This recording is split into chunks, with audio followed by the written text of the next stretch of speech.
बड़ी खबर एक और हम इस समय की आपको बता देते हैं। लगातार डेवलपिंग स्थिति है इसमें। अमेरिकी राष्ट्रपति ट्रंप का एक और बयान आया है। बयानों की कमी तो शुरुआत से नहीं रही थी, आज वो बॉम्बर्स भी आ गए थे, पर ईरान पलटवार करेगा तो अंजाम भयावह होगा। ट्रंप साथ में चेतावनी भी दे रहे हैं। बिल्कुल, उन्होंने ये भी कह दिया कि देखिए शांति करना चाहिए, ईरान के पास यही एक ऑप्शन है, लेकिन अगर वो रिटालिएट करता है तो फिर डिजास्टर होगा, यानी डिजास्टर तो होगा। बिल्कुल, और ये अमेरिका अगर चेता रहा है तो मुझे लगता है कि डोनाल्ड ट्रंप इस पॉसिबिलिटी को लेकर चल भी रहे होंगे, क्योंकि फिर उनको अपने देश को समझाने के लिए, उनसे बातचीत करने के लिए उनके लिए एक अच्छा समय हो जाएगा। हमारी foreign affairs editor Geeta Mohan इस समय हमारे साथ जुड़ रही हैं। गीता, मतलब अटकलें रहती चलती रही और उसके बीच अमेरिका खुद इस युद्ध में उतर आया है। अब डोनाल्ड ट्रंप जो चेतावनी दे रहे हैं, डोनाल्ड ट्रंप जो अपने बेसिस पर तैयारियां कर रहे हैं, ये आगे कहां जाएगा ये युद्ध? अभी देखिए श्वेता, दो बहुत इंपॉर्टेंट मैसेजेस थे। पहले ट्वीट में उन्होंने कहा कि जब उन्होंने अनाउंस किया कि उन्होंने 3 न्यूक्लियर साइट्स पे वार किया है, उन्होंने ये भी कहा कि अब मौका है पीस का। और अब उन्होंने सेकंड ट्वीट जब डाला, उसमें उन्होंने कहा है कि ईरान अमेरिका के खिलाफ कोई मिलिट्री एक्शन ना ले, वरना बहुत खामियाजा भुगतना पड़ेगा ईरान को। तो ये दो वार्निंग्स हैं, क्योंकि जैसे आप और सुमित कह रहे थे, मिलिट्री बेसिस है रीजन में, अमेरिकन फोर्सेस है रीजन में, और अगर ईरान रिटेलिएट करना चाहता है या फिर हुतीज रिटेलिएट करते हैं यमन से, तो मिलिट्री बेसिस जो अमेरिका के हैं वो वल्नरेबल हो जाते हैं। और वहां पर अगर अटैक होता है तो अमेरिका पर सीधा वार होगा। तो इसीलिए पहले ही प्रीएम्प्टिव वार्निंग्स दे दिए हैं अमेरिकन प्रेसिडेंट ने कि अमेरिकन इंस्टॉलेशंस पर कोई अटैक नहीं होना चाहिए। देखना ये होगा कि ईरान की जो कैपेबिलिटीज है, एयर कैपेबिलिटीज, वो अभी कितने कामयाब हो सकते हैं और कितने अभी भी वायबल हैं या नहीं। क्योंकि कुछ ही दिनों में जो आपने अटैक्स देखे हैं, Israeli attacks, air defence systems पर अटैक्स किए हैं उन्होंने, अब न्यूक्लियर फैसिलिटी पे कर दिया है।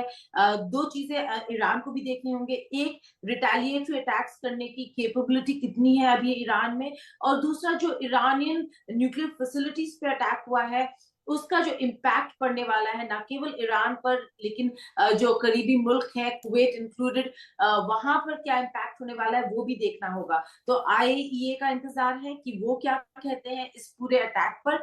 और दूसरा, ईरान क्या इजराइल पर ही अटैक करेगा या फिर मिलिट्री बेसिस, जो अमेरिकन मिलिट्री बेसिस है रीजन में, उन पे अटैक कर सकता है। बिल्कुल, और गीता, क्योंकि आप डिप्लोमेसी को बहुत लंबे अरसे से देखती आई हैं, समझती आई हैं, बताती आई हैं कि आखिरकार किस देश की क्या डिप्लोमेटिक रिलेशन रहे, अगर आप देखा जाए कि अमेरिका का ये कदम क्या इस पूरी कार्रवाई को या कॉन्फ्लिक्ट को बढ़ाने वाला है या इसको पूरी तरीके से ठंडा? क्योंकि ऐसा लग रहा है डोनाल्ड ट्रंप ने एक ऑप्शन भी दिया है ईरान को कि देखिए पीस के लिए मान जाइए, और अगर आप नहीं माने तो फिर डिजास्टर बड़ा होगा। क्या अमेरिका का कदम इसको कहीं ठंडा करने के लिए तो नहीं है? बिल्कुल सुमित, जो मोटिव था, जो इंटेंट था, वो ठंडा करना था, लेकिन आप किस देश के साथ डील कर रहे हैं वो देखिए। आप ईरान से डील कर रहे हैं। ईरान ना पहले कभी झुका था, ना आज जैसे स्टेटमेंट्स आ रहे हैं झुकने वाला है। और सुमित, ये ऐसे वक्त पर हुआ है ये अटैक जहां जिनीवा में यूरोपियन कंट्रीज के साथ ईरान बातचीत में लगा हुआ है। अभी ईरानियन न्यूक्लियर टॉक्स यूरोप के साथ जिनीवा में चल रहे हैं, और तब यूरोपियन एलाइज को साथ ना लेकर, इजरायली प्राइम मिनिस्टर को साथ लेकर अमेरिका ने ये बॉम्बिंग कर दिया है।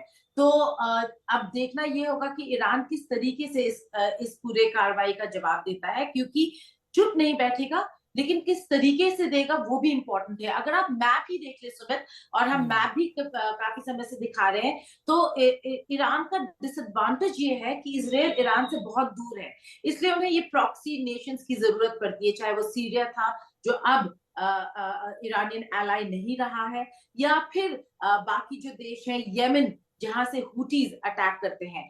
अगर आप रीजन ही देख ले तो इजराइल और ईरान के बीच इतना डिस्टेंस है कि जब वो मिसाइल्स छोड़ते हैं ईरान से, तो फिर पहला जो लाइन ऑफ डिफेंस होता है वो मिलिट्री बेसिस होते हैं अमेरिका के, जो इंटरसेप्ट कर लेते हैं। उसके बाद आप देखते हैं ब्रिटिश बेसिस हैं जो इंटरसेप्ट कर लेते हैं, रेड सी में शिप्स हैं जो मिसाइल्स इंटरसेप्ट करते हैं, जॉर्डेनियन एयरबेस है जो मिसाइल्स इंटरसेप्ट करते हैं। उसके बाद जाकर जो बचे कुछ मिसाइल्स हैं वो इसराइल तक पहुंचता है। फिर इजरायली आयरन डोम है, डेविड स्लिंग है, वो सारे जो सिस्टम एयर डिफेंस सिस्टम्स है वो मिसाइल्स इंटरसेप्ट करते हैं, और उसके बाद जाकर कुछ मिसाइल्स इसराइल के अंदर घुसते हैं और ब्रीच करते हैं। तो फिर ईरान के लिए डिसएडवांटेजेस बहुत हैं। गीता बड़ी बड़ी बात कह रही हैं। गीता यही बता रही कि ईरान के अब तक के रुख को भी देखकर आपको ऐसा लग नहीं सकता कि ईरान रिटेलिएट अब नहीं करेगा।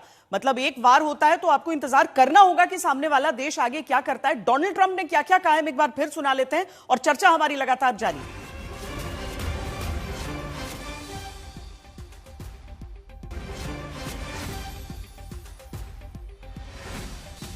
Iran, the bully of the Middle East, must now make peace.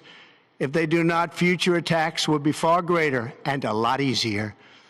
For 40 years, Iran has been saying death to America, death to Israel.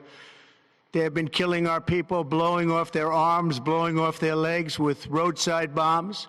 We lost over 1,000 people, and hundreds of thousands throughout the Middle East and around the world have died as a direct result of their hate. In particular, so many were killed by their general, Qasem Soleimani. I decided a long time ago that I would not let this happen. It will not continue. I want to thank and congratulate Prime Minister Bibi Netanyahu. We worked as a team like perhaps no team has ever worked before. Trump ये घोषणा करते हुए कि America की तरफ से, अमेरिकी forces की तरफ से क्या कदम उठाए गए हैं। ईरान के पास अभी समय है, शांति के रास्ते पर लौटे।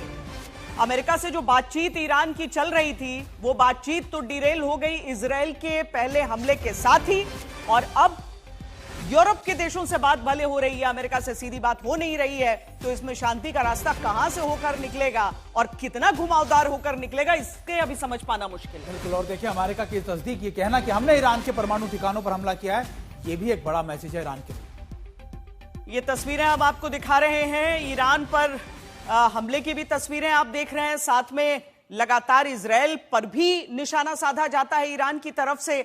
लेकिन अशरफ, क्या समझ में आ रहा है, क्या बात आपकी ईरान में अपने कुछ सूत्रों से हो पा रही है? ईरान चुप बैठेगा क्या अमेरिका की इन चेतावनियों को सुनकर? बिल्कुल नहीं बैठेगा श्वेता, और इतिहास रहा है ईरान का, और जिस कासिम सुलेमानी का नाम डोनाल्ड ट्रंप ने लिया है, उसको भी असिस्नेट किया था अमेरिका ने ही इराक में, और उसके बाद जो है उसका बदला भी जो है ईरान चुकाना अभी बाकी है, क्योंकि वो इंतज़ार कर रहे थे शायद अमेरिका इस युद्ध में नहीं घुसेगा, और अमेरिका इस युद्ध में घुसा। और अमेरिका के लिए सबसे बड़ी चिंता ये है कि इस वक्त जब हम बात कर रहे हैं, अमेरिका में ट्रंप के इस फैसले को लेकर एक बहुत बड़ा तबका नाराज चल रहा है। दरअसल जब ट्रंप सत्ता में आए थे, उन्होंने अमेरिकी जनता को ये आश्वासन दिया था कि वो सभी युद्ध खत्म करेंगे और किसी युद्ध में नहीं घसेंगे, खासतौर से मिडल ईस्ट को लेकर, जहां पर दशकों से तनाव रहा है अमेरिका और ईरान के बीच में और अमेरिका और बाकी देशों के बीच में।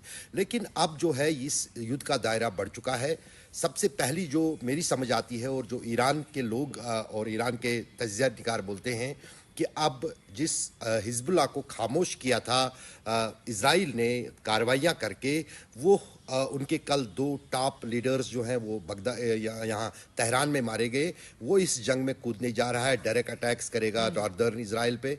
हुतीज समंदर पे अमेरिकन वारशिप्स को अटैक करेंगे, टारगेट करेंगे, और ईरान जो है खुद जो है वो अभी तो फिलहाल इजराइल पर ज़्यादा हमले तेज़ करेगा, और साथ ही साथ जो बेसिस है उन पर भी अभी फिलहाल उन्होंने हमला नहीं किया है। तो आने वाले दिनों में अगर अमेरिका की तरफ से कार्रवाइयाँ बढ़ती हैं तो उन बेसिस को निशाना बनाएगा।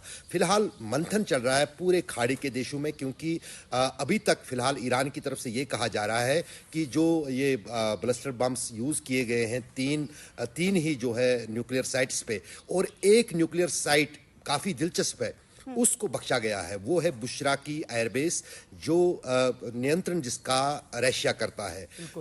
पुतिन ने कहा था कि मुझे आश्वासन दिया है, मैंने ट्रंप से भी बात की है, मैंने बेंजामिन नेतन्याहू से भी बात की है, उन्होंने कहा कि उस न्यूक्लियर साइट पर वो हमला नहीं करेंगे। अशरफ एक कहानी भी है, उसके पीछे एक बड़ा रीजन भी है कि अगर वहां पर कोई रेडिएशन फैलता है तो निश्चित तौर पर मिडिल ईस्ट के देशों तक भी पहुंच सकता है।